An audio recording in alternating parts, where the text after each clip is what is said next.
हरि ओम ओं नीलांचल निवासाय नित्याय परमात्मने बलभद्र सुभद्राभ्यं श्री जगन्नाथाय ते नमः। ओम नमो भगवते वासुदेवाय नमः। नमस्कार दर्शक बंधु, आमर ये सप्तऋषि दिव्य दर्शन संस्थान ज्योतिष परिसर को मु ज्योतिर्विद पंडित हरस कुमार साहू आपण को स्वागत करुच्ची एवं हृदय प्रणाम करी आज कार्यक्रम आम आरंभ करुचु। आज जीवा मु आज गोटे सुंदर टॉपिक उपर आज कथा रखी यही ज्योतिष शास्त्र माध्यम कहीं प्रत्येक व्यक्ति जितेबाला परिचय पाती आम जड़े ज्योतिष जड़े आस्ट्रोलोजर जड़े वास्तुविद मु आज्ञा वैदिक कुंडली वैदिक पराशर ज्योतिर्विद वैदिक ज्योतिर्विद कृष्णमूर्ति ज्योतिर्विद एवं नाड़ी पद्धति माध्यम ज्योतिर्विद मु गणना करे। वैदिक गणना करे, कृष्णमूर्ति पद्धति गणना करे एवं नाड़ी पद्धति एवं दशा दशा विश्लेषण करी मु पिन पॉइंट प्रेडिक्शन करे। तेणुक जो मो परिचय जो सृष्टि होती जो मैंने जानी ज्योतिर्विधि अनुसार प्रत्येक दिन किसी किसी बंधु देखा किसी अपरिचित व्यक्ति देखा जो जानती आम ज्योतिर्विद प्रत्येक दिन गोटे कथा पचारती आज्ञा मोर केमिति मोर यही राशि कि राशि जना ना मोर यही ना अच्छी केमिति दिन तमाम चलती मोर टी जातक देखी दूँ मोर कौन रही खराब रही भल रही प्रत्येक व्यक्ति माने पचारि था। तो ओडिशार जो 4.5 कोटी 5 कोटी जनसाधारण को मोर आज गोटे वार्ता रही जो मैंने आम भिडियो को देखुंट संपूर्ण रूपे देखु कहीं आम जो आज मुझे वार्ता दूसरी ये समस्त आपण को पचार कौन आवश्यकता रहा कारण आपणकर प्रत्येक दिन चर्चा तो आम बताऊँ आपणकर केउ भली भाव में केमिति प्रभाव रहिबो कौन दशा महादशा समय प्रभाव रही आपण प्रत्येक मुहूर्त प्रत्येक समय प्रत्येक दिन प्रत्येक मास पक्ष सबु बेले आपण जानि पारि वर्ष तमाम आपणकर ये संवर्षरटी आपण केमिति कटुची मध्ये आपण जानि परिबे।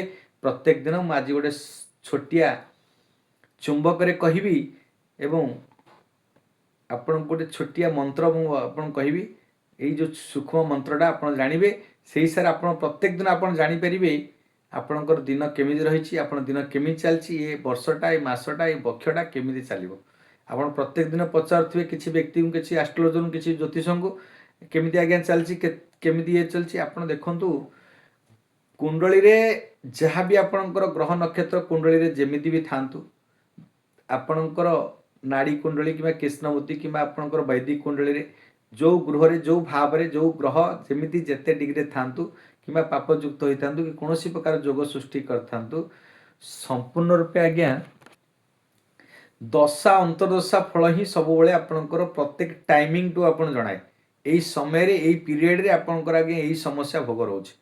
तेणुक आपणकर दशा अंतर्दशा होची प्रत्येक फल प्रदान करती दशा आपणकर कुंडली रे जदि आपणकर पापयुक्त थिबे कौन ग्रह जदि सही दशाटी भोग करुछंती निश्चिंत रूपे आपणकर पाप संपर्क पापयुक्त हे पाप सृष्टि हम आपण कौन प्रकार कार्य आप विफलता हे कर्म आपणकर समस्या भोग कर कौन कष्ट पाइबे पीड़ा पाइबे मानसिक जंत्रणा आर्थिक पारिवारिक कष्ट पाइपर जदि आप कुंडली रे पापयुक्त होकरी कौन ग्रह बसी कि ग्रह पाप ग्रह अच्छा से ही दशा अंतरशा चलुव ताल आम निश्चित रूपे करेन्ट पाउडर आज्ञा सौरमंडल में ग्रह नक्षत्र घूर्णन अवस्था रही से समय कनेक्टिविटी होची आपन शरीर संगे ग्रह नक्षत्र आपन दशा जो चलुव से ही ग्रहंकर आपन कनेक्टिविटी हम से ही प्रकार आपणकर दशा अनुसार भोग करेंगे। आज आम से समय भाव में आपन जनइबी तो कौ दशा भोग करथिले कौन फल मिले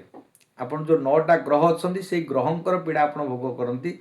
तेणुक आपणकर प्रथम नक्षत्र होची आपन शरीर पर प्रथम इम्पोर्टाट आपन कौ नक्षत्र व्यक्ति आपन राशि जानुछंती 12 कोटी राशि समस्त तो गोटे गोटे राशि रही किंतु समस्त जो 27टी नक्षत्र रही समस्त नक्षत्र रही कौ नक्षत्र रे कौ राशि रही आपन कन्या राशि हजार हजार थिबे किंतु से कन्या राशि कौ नक्षत्र रही तांकर भावफल तांकर मन चिंताधारा व्यक्तित्व जहाँ आपन तार पार्थक्य हो आपन से नक्षत्र थिले बंदे को उपनक्षत्र भोग रोचे ताकू मध्य आपन ध्यान देवा पड़े।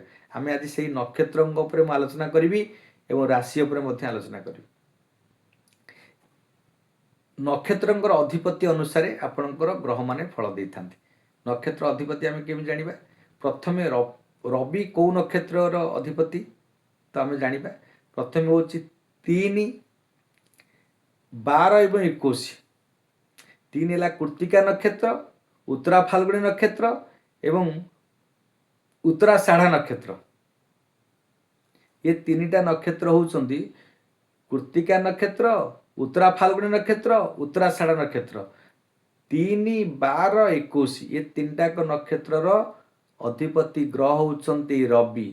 रवि कौन फल देवे जदि अंतरदशा बेले कि दशा अंतरदशा प्रत्यंतदशा बेले देखिए आपणकर कैलकुलेशन करने कौ महादशा आपण जन्म होती अर्थात आपणकर नक्षत्र माने 12 माने आपण उत्तर फाल्गुनी नक्षत्र रे जन्म होती उत्तरा फाल्गुनी नक्षत्र रे जन्म होती तार दशा हूँ आप रवि महादशा। रविंकर दशा वर्ष हूँ 6 वर्ष। 6 वर्ष भोग पर चंद्र आसवे मंगल आसवे तो से हिसाब से आप डेट ऑफ बर्थ नहीं कि आपड़ कैलकुलेशन करदे आप कौ दशा भोग कर भाव में आप जानीपर आप दशा वर्ष को आप जाना दरकार। रविंकर 6 वर्ष, चंद्रंकर 10 वर्ष, मंगलंकर होती 7 वर्ष, राहुंकर 18 वर्ष, बृहस्पति आज्ञा 16 वर्ष, शनिंकर 19 वर्ष, केतुंकर 7 वर्ष, बुधंकर हूँ 17 वर्ष एवं शुक्रंकर 20 वर्ष। सबुजाक दशा वर्ष को मिसेदेले 120 वर्ष विषंतरी महादशा अर्थात विषंतरी माने 120 वर्ष हूँ मनीष को भगवान आयुष देते। आम जो न्याय अन्याय अत्याचार फल रासायनिक खाद्य खाइबा फल आमर आयुष हे 50-60 वर्ष आयुष होगला।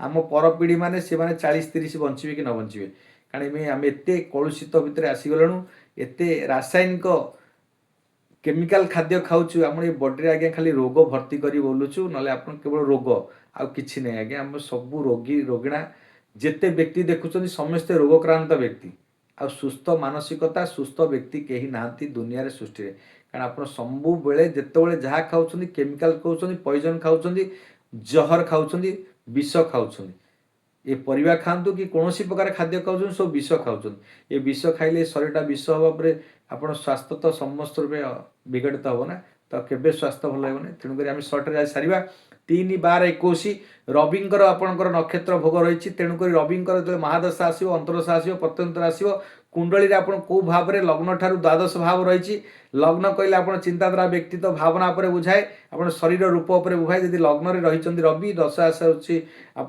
रविंकर महादशा आसी तो आपणकर स्वाभिमानी गुण आप बुद्धि पाइब लीडरशिप गुण बुद्धि पाइब शक्ति बुद्धि पाइब आत्मीयता गुण बुद्धि पाइब आत्मशक्ति बुद्धि पाइब जेहेतु सकल शक्तिर आधार सूर्य आत्मा कारक ग्रह आपण को आत्म शांति मिल आत्मकारक ग्रह राजकीय ग्रहटी जेहेतु पिता ग्रहटी आपण निश्चिंत रूपे पिता रूपे जदि थे पिता सहयोग मिल पार एवं पिता जदि होते आपंकर आधिपत्य बुद्धि पाइब स्थापत्य बुद्धि पाइब आपण पद पदवी यदि थे आप तार उच्च सम्मान पाइबे एवं आपणकर पितांकर नेता जदि होते सरकारी जिनस जदि माने थिबे सरकारी लाभ प्राप्त हे सरकारी अर्थ लाभ प्राप्त हे आप सरकारी क्षेत्र में आप उन्नति हे शक्ति वृद्धि पाइब ऊर्जा वृद्धि पाइब कार्य दक्षता बुझे लीडरशिप स्वाभिमानी ग्रहटा आपणकर जो दशांतरसार रे लग्न थे भोग करेंगे द्वितीय थे परिवार भितर आपणकर सुसंपर्क बुद्धि पाइब धन अर्थ संचय करेंगे रोजगार हम धन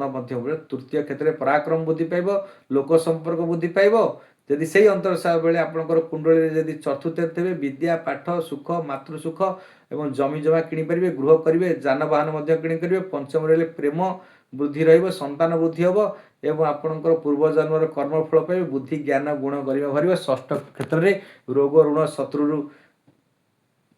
शत्रु आज मुक्ति हे शत्रु विजय प्राप्त हे ऋण मुक्ति हे रोग मुक्ति हे पराक्रम बुद्धि हे चाकरी करेंगे सरकारी चाकरी आपण सप्तम थे कारक ग्रह जेहेतु आपणकर स्वामी स्त्री भितर व्यवसाय वाणिज्य क्षेत्र में उन्नति करेंगे अष्टम जदि थे पीड़ा पाइबे कष्ट पाइबे आपणकर षष्ठ अष्टम द्वादश जदि रही रवि ताले रोग ऋण रिपु शत्रु क्षेत्र में पीड़ित हेबे एवं आपणकर रवि जदि थे कौटी ना आप अष्टम थे मृत्युवत पीड़ा पाइबे आयुष घनी भेट शशुर सागर तृतीयता सृष्टि हम शारीरिक अस्वस्थता दुखे पीड़ा पाइबे कष्ट पाइबे एवं अर्थ व्यय खर्च हम मानसिक टेंशन द्वादश घर तो रही ଆପଣ ହସ୍ପିଟାଲରେ ଭର୍ତ୍ତି ହେଇପାରିବେ। ଆଖିର ମୁଖମଣ୍ଡଳର ବ୍ଲଡ଼ ପ୍ରେସର ମଧ୍ୟ ବଢ଼ିପାରେ ଏବଂ ମୃତ୍ୟୁବତ ପୀଡ଼ା ପାଇବେ, ବ୍ୟୟ କରିବେ, ଖର୍ଚ୍ଚ କରିବେ, ମୁଖ୍ୟ ହେବ ଆପଣ ହସ୍ପିଟାଲରେ ଭର୍ତ୍ତି, ସ୍ୱାମୀ ସ୍ତ୍ରୀ ସୁଖରେ ହାନି ଘଟିବ। ଏକାଦଶ କ୍ଷେତ୍ରରେ କେତେବେଳେ ସରକାରୀ କ୍ଷେତ୍ରରେ ଲାଭବାନ ହେବେ, ନେତା ହେବେ, ଆପଣ ଲାଭବାନ ହେବେ, ସଫଳତା ହେବେ। ଦଶମ କ୍ଷେତ୍ରରେ କର୍ମ, ଆପଣଙ୍କୁ ଉପଯୁକ୍ତ କର୍ମ କରିବେ, ଉପଯୁକ୍ତ କର୍ମ କରି ଲିଡରସିପ୍ ସହିତ କାମ କରି ଆପଣ ସଫଳତା ହେବେ। ଏବଂ ନବମ କ୍ଷେତ୍ରରେ ଥିଲେ ଭାଗ୍ୟ ଉନ୍ନତି ହେବ ଏବଂ ଅଷ୍ଟମରେ ଥିଲେ ପୀଡ଼ା ପାଇବେ। ତ ଇଏ ଥିଲା ରବିଙ୍କର କଥା।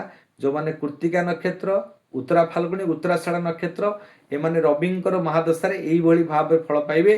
ସେଇଭଳି ଭାବରେ ଆପଣଙ୍କର ଚନ୍ଦ୍ର ମହାଦଶାରେ ଯେଉଁମାନେ ଜନ୍ମ ହୋଇଥିବେ, ଅର୍ଥାତ୍ ଆପଣଙ୍କ 4, 13 ଏବଂ 22, ଯେଉଁମାନଙ୍କର ରୋହିଣୀ ନକ୍ଷତ୍ର, ହସ୍ତା ନକ୍ଷତ୍ର ଏବଂ ଆପଣଙ୍କର ଶ୍ରବଣା ନକ୍ଷତ୍ର, ସେମାନଙ୍କ ପାଇଁ ଆଜି ଚନ୍ଦ୍ର ହେଉଛନ୍ତି ତାଙ୍କର ଅଧିପତି, ନକ୍ଷତ୍ରାଧିପତି। ଦଶା ଅନ୍ତରଶା ଆପଣଙ୍କର ଭୋଗ ରହିବ ଯେତେବେଳେ ଚନ୍ଦ୍ରଙ୍କର, ତ ତାଙ୍କର ଚିନ୍ତା ଶକ୍ତି ବୃଦ୍ଧି ପାଇବ, ମାନସିକ ଚିନ୍ତା ବୃଦ୍ଧି ପାଇବ ଏବଂ ଆପଣଙ୍କର ସମସ୍ତ କ୍ଷେତ୍ରରେ କୋମଳତା ହୃଦୟ ବୃଦ୍ଧି ପାଇବ, ମାତୃ କୋମଳତା ବୃଦ୍ଧି ପାଇବ, ମାତୃ ଶକ୍ତି ବୃଦ୍ଧି ପାଇବ ଏବଂ ମା ଭଳିଆ ଆପଣ କୋମଳତା ସହିତ, ସ୍ନେହ ସହିତ, ଶ୍ରଦ୍ଧା ସହିତ ସମସ୍ତ କାମ କରିବେ, ସମସ୍ତଙ୍କୁ ମୋଟିଭେସନ୍ କରିବେ। ଚନ୍ଦ୍ର ଯେହେତୁ ମନ କାରକର, ମନ ମସ୍ତିଷ୍କ ଚଞ୍ଚଳିତ ହେବ, ବୁଦ୍ଧିମାନ ହେବ, ସାର୍ପନେସ୍ ହେବ, ସମସ୍ତ କାର୍ଯ୍ୟରେ ସଫଳତା, ବିଦ୍ୟା ପାଠ ପଢ଼ାରେ ଏଥିରେ ମଧ୍ୟ ସଫଳତା କରାଇବେ ଏବଂ ଆପଣ କାର୍ଯ୍ୟ ଦକ୍ଷତା ବୃଦ୍ଧି କରିବେ, କାର୍ଯ୍ୟରେ ସଫଳତା କରିବେ। ଆପଣ ଥଣ୍ଡା କାଶରେ ପୀଡ଼ିତ କରିବେ, ଅସ୍ଥିରତା କରିବେ। ଏ ଯେଉଁ ଅଧିକ ମାତାମାନଙ୍କର ମଧ୍ୟ ସୁଖ ଆପଣ ପାଇବେ, ମା ସଦୃଶ କାମ କରିବେ ଏବଂ ଭ୍ରମଣ ପ୍ରିୟ ହେବେ, ଆପଣଙ୍କ କୌଣସି ସ୍ଥାନକୁ ଭ୍ରମଣ କରିପାରନ୍ତି। ଯେଉଁମାନଙ୍କର 4, 13, 26, 4, 13, 22 ରୋହିଣୀ ନକ୍ଷତ୍ର, ହସ୍ତା ନକ୍ଷତ୍ର ଏବଂ ଶ୍ରବଣା ନକ୍ଷତ୍ର, ସେମାନଙ୍କ ପାଇଁ 10 ବର୍ଷ ଦେଇଛନ୍ତି ଚନ୍ଦ୍ରଙ୍କର ମହାଦଶା। କିନ୍ତୁ ଚନ୍ଦ୍ରଙ୍କର ମହାଦଶା ଆସିଲା ବେଳେ ଯଦି ଆପଣଙ୍କର କୁଣ୍ଡଳୀରେ କେଉଁ ସ୍ଥାନରେ ଅଛନ୍ତି ତାକୁ ଧ୍ୟାନ ଦେବେ, ଆପଣ ସେଇଭଳି ଭାବରେ ଫଳ ପାଇବେ। ମାତୃ କ୍ଷେତ୍ରରେ ମାତୃ ସୁଖ ପାଇବେ, ବ୍ୟବସାୟ କ୍ଷେତ୍ରରେ ଥିଲେ ମାନେ ସପ୍ତମ କ୍ଷେତ୍ରରେ ଥିଲେ ବ୍ୟବସାୟିକ ଲାଭବାନ ହେବେ, ଚାକିରୀ କ୍ଷେତ୍ରରେ ଥିଲେ ଚାକିରୀ ମାନେ ଲାଭ ହେବେ ଏବଂ ଆପଣଙ୍କର ଯଦି କର୍ମ କ୍ଷେତ୍ରରେ ଥିଲେ କର୍ମରେ ଉନ୍ନତି, ସଫଳତା ଲାଭ କ୍ଷେତ୍ରରେ ଏକାଦଶ କ୍ଷେତ୍ରରେ ଲାଭବାନ ହେବେ, ଧର୍ମ କର୍ମ କ୍ଷେତ୍ରରେ ଥିଲେ ଧର୍ମ କରିବେ, ଲଗ୍ନରେ ଥିଲେ ଉତ୍ତମ ବୁଦ୍ଧି ଚିନ୍ତାଧାରା ବ୍ୟକ୍ତିତ୍ୱ ସହିତ କାମ କରି ସଫଳତା ହେବେ। ଷଷ୍ଠ ଅଷ୍ଟମ ଦ୍ୱାଦଶରେ ଥିଲେ ପୀଡ଼ା ପାଇବେ, କଷ୍ଟ ପାଇବେ, ଶାରୀରିକ ଅସୁସ୍ଥତା ଦେଖାଦେବ। ପଞ୍ଚମ ଘରେ ଥିଲେ ପୂର୍ବଜନ୍ମର ଆପଣ ଫଳ ପାଇବେ। ଚତୁର୍ଥ କ୍ଷେତ୍ରରେ ପାଠରେ ଶିକ୍ଷାରେ ମଧ୍ୟ ଭଲ ପାଇବେ। ତ ଇଏ ହେଉଛି ମା ସଦୃଶ କୋମଳ ସହିତ ସବୁବେଳେ ସଦାସର୍ବଦା ଚନ୍ଦ୍ର ହେଉଛନ୍ତି ଆପଣଙ୍କର ସମସ୍ତଙ୍କର ମିତ୍ର ଗ୍ରହ। ସାର୍ପନେସ୍, ମୁଣ୍ଡ ଦିମାଗକୁ ଯିଏ ଚଲାନ୍ତି ହେଉଛି, ବ୍ରେନ୍କୁ ମସ୍ତିଷ୍କକୁ ଯିଏ ପରିଚାଳିତ କରନ୍ତି ସିଏ ହେଉଛି ଚନ୍ଦ୍ର। କ୍ଷିପ୍ର ଗତିରେ ଚାଲନ୍ତି, ଦ୍ରୁତ ଗତିରେ ଚାଲନ୍ତି, ସେଥିପାଇଁ ଚଞ୍ଚଳିତ ଗ୍ରହ। ମନୁଷ୍ୟ ଶରୀର ଉପରେ ତ ହେଉଛି ଚନ୍ଦ୍ରଙ୍କର ପ୍ରଭାବ ଆଜ୍ଞା ଅଧିକ ରହିଥାଏ। କାହିଁକି ନା ସମୁଦ୍ରରେ ଯେମିତି ଜୁଆର ଭଟା ଆସେ, କାହିଁକି ପୂର୍ଣ୍ଣିମା ଦିନ ଚନ୍ଦ୍ର ବଳବାନ ହୁଅନ୍ତି। ଯେଉଁଠି ଲବଣଯୁକ୍ତ ଜଳ, ଚନ୍ଦ୍ରଙ୍କର ପ୍ରଭାବ ସେଇଠି। ସମୁଦ୍ରରେ ଥାଏ, ମନୁଷ୍ୟ ଶରୀରରେ ଲବଣଯୁକ୍ତ ଥାଏ। ଆମେ ପରିସ୍ରା କଲାବେଳେ, ଝାଳ ବାହାରିଲା ବେଳେ କ'ଣ ଲବଣଯୁକ୍ତ ଆସୁଛି ନା ନାହିଁ? ତେଣୁକରି ଆପଣଙ୍କ 70% ହେଉଛି ଜଳ ଶରୀରରେ, ଚନ୍ଦ୍ରଙ୍କ ପ୍ରଭାବ ରହେ।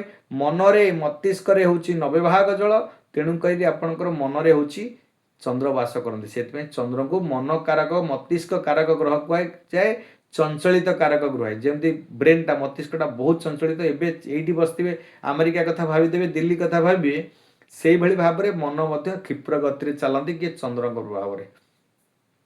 ଇଏ ଥିଲା ଚନ୍ଦ୍ର କଥା। ତ ସେଇଭଳି ହିସାବରେ ଯିବା ଆମେ ମଙ୍ଗଳ 5, 14, 23 ମୃଗଶ୍ରା ନକ୍ଷତ୍ର, ଚିତ୍ରା ନକ୍ଷତ୍ର ଏବଂ ଆପଣଙ୍କର ଧନିଷ୍ଠା ନକ୍ଷତ୍ର, ଇଏ ହେଉଛି ମଙ୍ଗଳ ମହାଦଶାରେ ଜନ୍ମ ହୁଅନ୍ତି। ମଙ୍ଗଳ ହେଉଛନ୍ତି ତାଙ୍କର ନକ୍ଷତ୍ରାଧିପତି।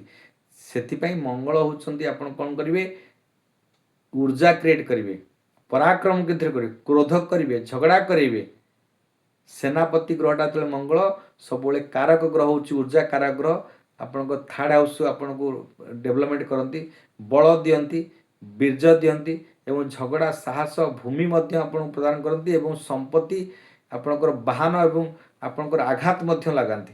तेणुकरी जो माने सान भाई भौणी स्नेह सदा सान भाई भौणी प्रति कर्तव्य करती, बल पाती, ऊर्जा पाती। सेनापति ग्रहटा आपन को कार्य दक्षता बढ़े, कार्य ऊर्जा क्रिएट कर समस्त कार्य भाई भौणी संगे भूमि प्रदान करती। जो मानकर 5, 14 ये से माने भूमि क्रय कर बारंबार 1, 2, 3 प्लट पकाती।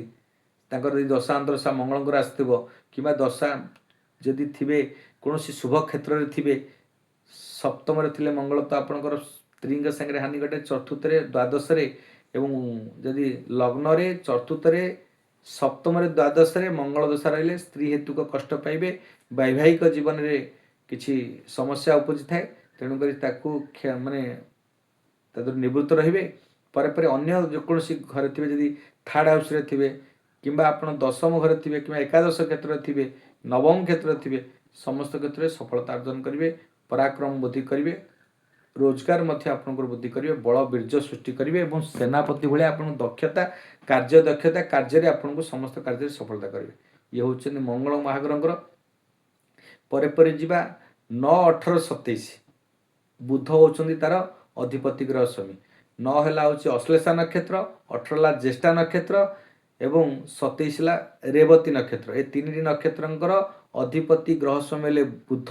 ବୁଧ ହେଉଛନ୍ତି ବାଣୀକାରକ ଗ୍ରହ, ବୁଧ ହେଉଛନ୍ତି ଅପରଚୁନିଟି କାରକ ଗ୍ରହ, ବୁଧ ହେଉଛନ୍ତି ଜଣେ କମ୍ୟୁନିକେସନ୍ କାରକ ଗ୍ରହ, ବୁଧ ହେଉଛନ୍ତି ଆପଣ ବ୍ୟବସାୟ କାରକ ଗ୍ରହ, ବୁଧ ହେଉଛନ୍ତି ଆପଣଙ୍କର ଶିକ୍ଷା କାରକ ଗ୍ରହ। ବ୍ୟବସାୟ, ଶିକ୍ଷା, ବୁଦ୍ଧି, ଜ୍ଞାନ, ଗୁଣ, ଗାରିମା, ଖାଦ୍ୟ ପେୟ, ଖାଇବା ପିଇବା। କିନ୍ତୁ ନପୁଂସକ ଗ୍ରହଟା ଦିଆତ୍ମିକ ଗ୍ରହଟା, କଥାବାର୍ତ୍ତା କଲାବେଳେ ବହୁତ ସଂଯମତା କରେ, ମୋଟିଭେସନ୍ କରେ, ଆପଣଙ୍କୁ ମୋଟିଭେସନାଲ୍ ସ୍ପିକର ମଧ୍ୟ ସ୍ପିକିଂ ମଧ୍ୟ ଭଲ କରନ୍ତି। ଆଷ୍ଟ୍ରୋଲୋଜି, ମ୍ୟାଥମେଟିକ୍ସ ଇଏ ମଧ୍ୟ ଭଲ ହୁଏ। ବୁଧ ସେଥିପାଇଁ ବୁଦ୍ଧି ବିବେକରେ ମଧ୍ୟ ତା'ର ଉନ୍ନତି ଅଛି। ତେଣୁକରି ବେପାର, ବୁଦ୍ଧି, ବିବେକ, ସ୍ନାୟୁଜନିତ ମଧ୍ୟ ପୀଡ଼ିତ ହେବେ, ଚର୍ମଜନିତ ପୀଡ଼ିତ ହେବେ। ନିଶ୍ଚିତ ମିତ୍ର ମଧ୍ୟ ଆପଣ ବହୁତ ସୃଷ୍ଟି କରିବେ। ତେଣୁକରି ଆପଣଙ୍କର ସୁସମ୍ପର୍କ ବୃଦ୍ଧି ପାଇବ। ଆପଣ ବାଣୀରେ ବହୁତ ଉତ୍ତମ ମିଠାସ ରହିବ। ଯାହାର ବୁଧ ଭଲ ରହିବ, ଶ୍ରବଣ ନକ୍ଷତ୍ରରେ ଯଦି ବୁଧ ଯଦି ଅବସ୍ଥାନ କରିଥାନ୍ତି ନା, ତ ଇଏ ମିଠାସ ବାଣୀ ସୃଷ୍ଟି କରେ। ନକ୍ଷତ୍ରଙ୍କୁ ମୁଁ ବହୁତ ଇମ୍ପୋର୍ଟାଣ୍ଟ ଦିଏ। ଜ୍ୟୋତିର୍ବିଦ ମାନେ ସବୁବେଳେ ଗ୍ରହଙ୍କୁ ଦେଖନ୍ତି। ମୁଁ ହେଉଛି ନକ୍ଷତ୍ରାଧିପତିଙ୍କ ଉପରେ ବେଶୀ ଧ୍ୟାନ ଦିଏ। ନକ୍ଷତ୍ରାଧିପତି ମଧ୍ୟ ସବଲଡ଼ ଉପନକ୍ଷତ୍ର ମଧ୍ୟ କେଉଁ ନକ୍ଷତ୍ରରେ ବସିଛନ୍ତି ମୁଁ ତାକୁ ଧ୍ୟାନ କରି ଏପଟେ କମ୍ବିନେସନରେ ପିନ୍ ପଏଣ୍ଟ ପ୍ରେଡିକ୍ସନ୍ କରେ। ସେଥିପାଇଁ ଆମର ପରିଚୟଟା ଟିକେ ଅଲଗା ପ୍ରକାର ସୃଷ୍ଟି ହେଇଛି। ଆପଣ ଯଦି ଆମର ଦେଖୁଛନ୍ତି ଏ ଚ୍ୟାନେଲକୁ, ସବସ୍କ୍ରାଇବ୍ କରିବାକୁ କେବେ ଭୁଲିବେନି। ଆଜି ଆପଣଙ୍କୁ ସବୁ ନକ୍ଷତ୍ର ଉପରେ ମୁଁ ଆଲୋଚନା କରୁଛି। ନକ୍ଷତ୍ରଙ୍କର ଦଶା ଅନ୍ତରାଶା ଆସିଲେ ପ୍ରତ୍ୟେକ ଦିନ କାହାକୁ ବି ପଚାରି ଦେଖେନି ଆପଣ କେଉଁ ଦଶା ଚାଲିଛି, କ'ଣ ଫଳ ପାଇବେ, ତାର ମୁଁ ଆପଣଙ୍କୁ ସମ୍ୟକ ଧାରଣା ଦେଇଦେଲି। ଯଦି କୁଣ୍ଡଳୀ ଆପଣ ଦେଖି ଜାଣିଛନ୍ତି, ଖାଲି ଗ୍ରହ ଗୁଡ଼ା କେଉଁ ଘରେ ବସିଛନ୍ତି, ଲଗ୍ନ ମାନେ 1 ଲେଖା ହେଇଥିବ, 2 ହେଲା ହେଉଛି ଦ୍ୱିତୀୟ ଭାବ, ତୃତୀୟ, ଚତୁର୍ଥ, ପଞ୍ଚମ। ଆପଣ ଆମକୁ ଏଇ ଯେଉଁ ଆମ ଚ୍ୟାନେଲରେ କମେଣ୍ଟ ମାଧ୍ୟମରେ ଆପଣଙ୍କ କେଉଁ ଗୃହରେ ବସିଛନ୍ତି, ଆପଣ କେଉଁ ଗ୍ରହ, ଆମେ ମଧ୍ୟ କହିଦେବୁ ଆପଣଙ୍କ ଦଶା ଅନ୍ତରଦଶା କ'ଣ ଚାଲିଛି, ଆପଣଙ୍କର କ'ଣ ଫଳ ରହିବ। ପ୍ରତ୍ୟେକ ଦିନ ଆମକୁ ଏମିତି ପଚାରନ୍ତୁ, ଆପଣଙ୍କ ନିଃଶୁଳ୍କ ସେବା ମଧ୍ୟ ପାଆନ୍ତୁ, କିଛି ଦେୟ ଦେବାକୁ ପଡ଼ିବ ନାହିଁ। ଯଦି ଆପଣଙ୍କ ଡେଟ୍ ଅଫ୍ ବାର୍ଥ ଦେଉଛନ୍ତି, କୁଣ୍ଡଳୀ ଦେଉଛନ୍ତି, ଆପଣଙ୍କୁ ଘଣ୍ଟାଟେ ଆନାଲିସିସ୍ ହେବ, ତା ଦେହରେ ଆପଣ ଦେୟଯୁକ୍ତ ଦେଇକି ଆପଣ ଦେଖାଇ ପାରିବେ। କିନ୍ତୁ ଅନ୍ୟ ଯଦି କୌଣସି ଛୋଟିଆ ମୋଟିଆ କୋଶ୍ଚିନ୍ ଆପଣ ପଚାରୁଛନ୍ତି, ବିନା କାରଣରେ, ବିନା ଦ୍ୱିଧାରେ, ବିନା ଭୟରେ, ବିନା ମନ କିଛି ଦୁଗ୍ଧାରେ ଆପଣ ପଚାରିପାରିବେ, ବୁଝିପାରିବେ। ଆପଣଙ୍କ ବିଷୟରେ ଆପଣଙ୍କର ଜୀବନଚର୍ଯ୍ୟା ଉପରେ ଆପଣ ନିଜେ ପରିବର୍ତ୍ତନ ମଧ୍ୟ ହୋଇପାରିବେ। ସେଇଭଳି ଭାବରେ ଯିବା। ବୁଧ ପରେ ଆମେ ଆସିଲେ ବୃହସ୍ପତିଙ୍କ କଥା କହିବା। ବୃହସ୍ପତି ହେଉଛି ଦେବତାମାନଙ୍କର ଦେବଗୁରୁ। ଦେବଗୁରୁ ହେଲେ ବୁଦ୍ଧି, ଜ୍ଞାନ, ଗୁଣ, ଶିକ୍ଷା, ଆଧ୍ୟାତ୍ମିକ ଏଇ କ୍ଷେତ୍ରରେ ଉନ୍ନତି କରାନ୍ତି। ସେ କାହାର କାହାର ଅଧିପତି ନା ପୁନର୍ବସୁ ନକ୍ଷତ୍ର, ବିଶାଖା ନକ୍ଷତ୍ର ଏବଂ ପୂର୍ବ ଭାଦ୍ର ନକ୍ଷତ୍ର। 7, 16, 25 ବୃହସ୍ପତି ହେଉଛନ୍ତି 7 ମାନେ ପୁନର୍ବସୁ ନକ୍ଷତ୍ରର, ବିଶାଖା ନକ୍ଷତ୍ରର ଏବଂ ପୂର୍ବ ଭାଦ୍ର ନକ୍ଷତ୍ର। ଏ ତିନିଟି ନକ୍ଷତ୍ରର ହେଉଛନ୍ତି ବୃହସ୍ପତି ତାର ଅଧିପତି ଗ୍ରହ ସ୍ୱାମୀ। ତେଣୁକରି ଆପଣଙ୍କ ଧାର୍ମିକ ମନୋବୃତ୍ତି ରହିବ, ଆଧ୍ୟାତ୍ମିକ ମନୋବୃତ୍ତି ରହିବ। ଗୁରୁ ରୂପେ କାର୍ଯ୍ୟ କରିବେ, ଜ୍ଞାନ ରୂପେ କାର୍ଯ୍ୟ, ଗୁରୁ, ଜ୍ଞାନ, ବୁଦ୍ଧି, ଗାରିମା, ବିବେକ, ସ୍ମରଣ ଶକ୍ତି, ଶିକ୍ଷା, ଆଧ୍ୟାତ୍ମ ଏ ସମସ୍ତ କ୍ଷେତ୍ରରେ, ବ୍ୟବସାୟ କ୍ଷେତ୍ରରେ, ଆପଣ ଓକିଲାତି କ୍ଷେତ୍ରରେ, ଉପଦେଶ କ୍ଷେତ୍ରରେ ଗୁରୁ ଯେତେବେଳେ ଉପଦେଶ ଦିଅନ୍ତି, ଉପଦେଶ ଦେବେ, ଜ୍ଞାନ ବୃଦ୍ଧି କରିବେ, ବୁଦ୍ଧି ବିବେକ ବୃଦ୍ଧି କରିବେ, ଆପଣଙ୍କ ଶିକ୍ଷା କ୍ଷେତ୍ରରେ ଉନ୍ନତି କରିବେ, ବ୍ୟବସାୟ ଧନ ମଧ୍ୟ ଉନ୍ନତି କରିବେ। କୌଣସି ବୈବାହିକ କାମ, ଶୁଭ ମଙ୍ଗଳ କାର୍ଯ୍ୟ ହେଉଛନ୍ତି ବୃହସ୍ପତି ଆପଣ କରନ୍ତି। ବୃହସ୍ପତି ହେଉଛନ୍ତି ଦେବତାମାନଙ୍କର ସମସ୍ତ ଜନକଲ୍ୟାଣକାରକ ଗ୍ରହଟି। ତେଣୁକରି ଆପଣଙ୍କର ଯଦି ବୃହସ୍ପତି ଉତ୍ତମ ରହିଛି, ତ ନିଶ୍ଚିତ ରୂପେ ଆପଣ ରାଶାଧିପତି ହେଉଛନ୍ତି, ଏ ନକ୍ଷତ୍ରାଧିପତି ହେଉଛନ୍ତି ବୃହସ୍ପତି। କାରଣ ନା ପୁନର୍ବସୁ ନକ୍ଷତ୍ର, ବିଶାଖା ନକ୍ଷତ୍ର ଏବଂ ପୂର୍ବ ଭାଦ୍ର ନକ୍ଷତ୍ର, 7/7 ନକ୍ଷତ୍ର ପୁନର୍ବସୁ ନକ୍ଷତ୍ର ଏବଂ ବିଶାଖା ନକ୍ଷତ୍ର ଏବଂ ଆପଣଙ୍କର ରହୁଛି 25 ହେଉଛି ପୂର୍ବ ଭାଦ୍ର ନକ୍ଷତ୍ର। ତିନିଟି ମାନେ ସେଇ ଯେଉଁ ପୁନର୍ବସୁ ନକ୍ଷତ୍ରରେ ମିଥୁନ ରାଶି ମଧ୍ୟ ଆସେ, ପୁନର୍ବସୁ ନକ୍ଷତ୍ରରେ କର୍କଟ ରାଶି ଆସେ, ବିଶାଖା ନକ୍ଷତ୍ରରେ ତୁଳା ରାଶି ଆସେ, ବିଶାଖା ନକ୍ଷତ୍ରରେ ବିଛା ରାଶି ଆସେ। से भाई पूर्वभाद्र नक्षत्र कुंभ राशि आसे, पूर्वभाद्र नक्षत्र मीन राशि अच्छे जार 25/12 25/11 कि आप 16/8 16/7 कि आपंकर 7/4 7/3 पुनर्वसु नक्षत्र मिथुन राशि कि पुनर्वसु नक्षत्र कर्कट राशि ये दुईटा नक्षत्र गोटे नक्षत्र दुईटा राशि हमें तेणुक ये समस्त राशि व्यक्ति विशेष मान जो मैंने कुंभ मीन कि मिथुन कर्कट समस्त अत्यंत उत्तम जो मैंने बृहस्पति ज्ञान गुण बुद्धि गारिमा आध्यात्मिक शिक्षा विवेक समस्त क्षेत्र में उन्नति करेंगे। बुद्धि मैंने बृहस्पति हूँ देवता कौ ग्रह अच्छा कौ गृह अच्छा कौ भाव अच्छा पापयुक्त अच्छा कि पापयुक्त ग्रहंकर दृष्टि रोचे ध्यान देवे आपण जीवन में दशा अंतरशा कौन चलती देखिक आप जीवन में समस्त रूपे शुभ अशुभ आप जानीपर महादशार कौन समय रही कौन प्रभाव रही आप जीवन में कौन तरक्की करेंगे उन्नति करेंगे कौ पथर पहुँचे कौ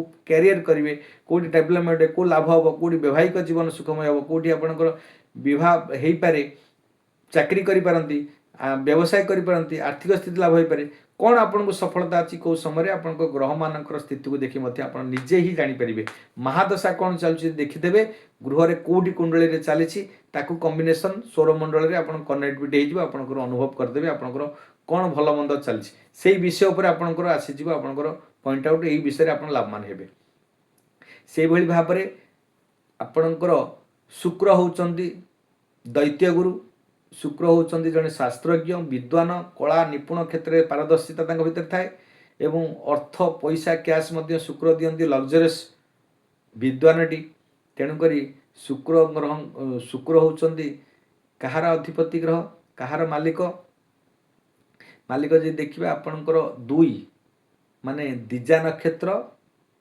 11 है पूर्व फाल्गुनी नक्षत्र 20 होउचंदी आपणकर पूर्वषाढ़ा नक्षत्र तो ये मानकर अधिपति 2 11 एवं 20 दिजा नक्षत्र बा भरणी नक्षत्र पूर्व फाल्गुनी नक्षत्र एवं पूर्वषाढ़ा नक्षत्र ये 3टा नक्षत्रंकर अधिपति ग्रह समेत शुक्र शुक्र होउचंदी लग्जरियस करती शुक्र होउचंदी प्रेम भी दियंती अनैतिक संपर्क करती बीज सृष्टि करती धन प्राप्ति करती शिक्षा दियंती बुद्धि दियंती ज्ञान दियंती गारिमा दियंती लग्जरियस करती आपण बदनाम मध्य करती तेणुक शुक्र जो माने शुक्र आज बदनाम होती कौन सी पाप कर्म लिप्त रहती सेटा धन ऐश्वर्य प्राप्त होती प्रेम विवाह सुंदरता ये सब जिनस प्रति आकृष्ट होती तेणुक आपणकर शुक्रंकर जदि पाप ग्रह युक्त हेले मंगल युक्त जदि लग्न में सप्तम रहिले तो निश्चित पाप संपर्क सृष्टि करे तो आपणकर मानहानि जोग रहे आप बदनामी जोग रुहे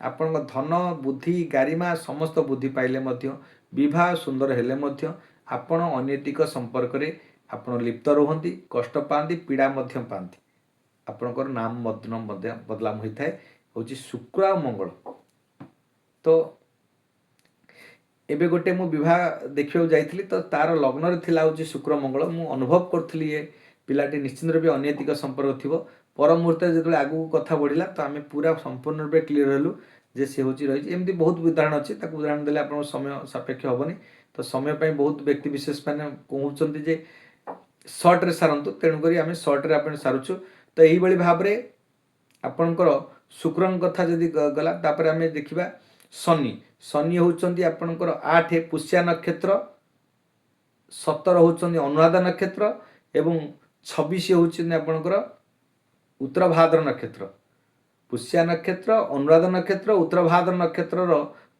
नक्षत्राधिपति होउचंदी शनि शनि होउचंदी विलंब करांती छोटा ग्रहटी कर्मफलदाता पुण्यफल ग्रहटी आपण पाप पाप ग्रह भी कहती जेहेतु कर्मदाता ताकू मध्य समस्ते डरती भय करती मु शनि को केबे डरिया को कहनी कारण शनि होउचंदी शनिकर दशा वर्ष होउची 19 वर्ष तेणुक आपणकर कष्ट दियंती पीड़ा दियंती आपण को मृत्युवत पीड़ा दियंती मृत्यु मध्य दियंती धैर्य मध्य दियंती चिंता शक्ति करती रोजगार मध्य करती रोग मध्य दियंती हूँ शनि एक्सीडेंटल मध्य करती एवं पीड़ा दियंती कष्ट करती मानविक दान मध्य जेल जोग मध्य शनि कराती राहु को संगे जब शनि युक्त आप जेल जीवे कौ गृह अष्टम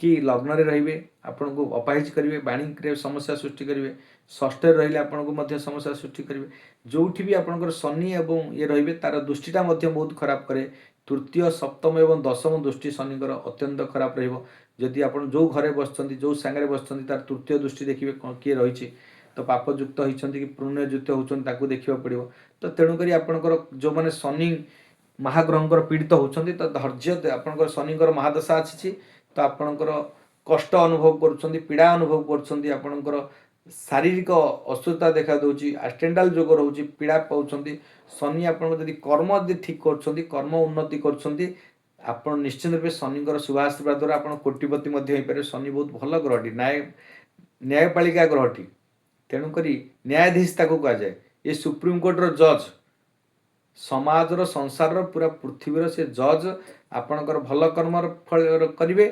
उत्तम फल पाइबे यदि खराब कर्म कले खराब फल पाइबे तेणु करी शनि